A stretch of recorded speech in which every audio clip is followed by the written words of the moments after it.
No child of God can repeat the spoken word of God. The spoken word of God is the breath of God, the essence of God, His will, God's purpose, God's opinion, God's precepts, God's mind, given to us in readable form, in applicable form. No child of God can say the words over and over and over again, and it has no effect. I'm not asking somebody to say words found in a magazine, a cookbook, or a novel.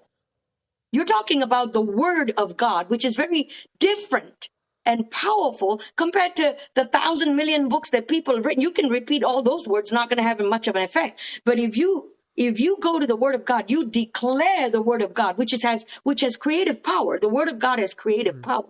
By His word, He made the heavens and the earth. It has creative power. You take that word and speak it on yourself. Take that creative word and speak it to yourself. Lord, I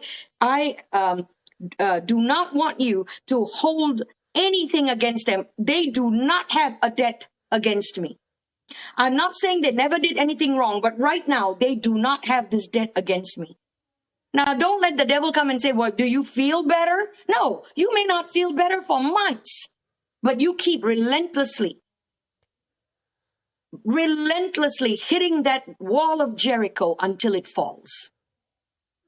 And the word of God is like a what do you call it? Not a pendulum, but it's like a battering ram. You know, those days they used to use a huge, logs, huge trees as a battering ram to hit, to bring down castle walls, before we came up with more technologically savvy weapons.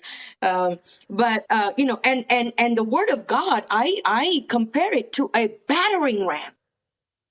Every time you use the word of God to get through a stronghold, it hits again and again and again until the wall of that stronghold has little hairline cracks will appear on it. And when those hairline cracks appear, get excited because that wall is coming down soon, not right now, but there are cracks. So what you do is you take more of the word and you keep, Lord, they don't owe me a debt. Lord, please do not hold their actions against them. Father, heal me from this anger. I am no longer angry with them. I do not seek revenge against them. I do not, all of that. Keep praying that, and all of a sudden that wall comes down.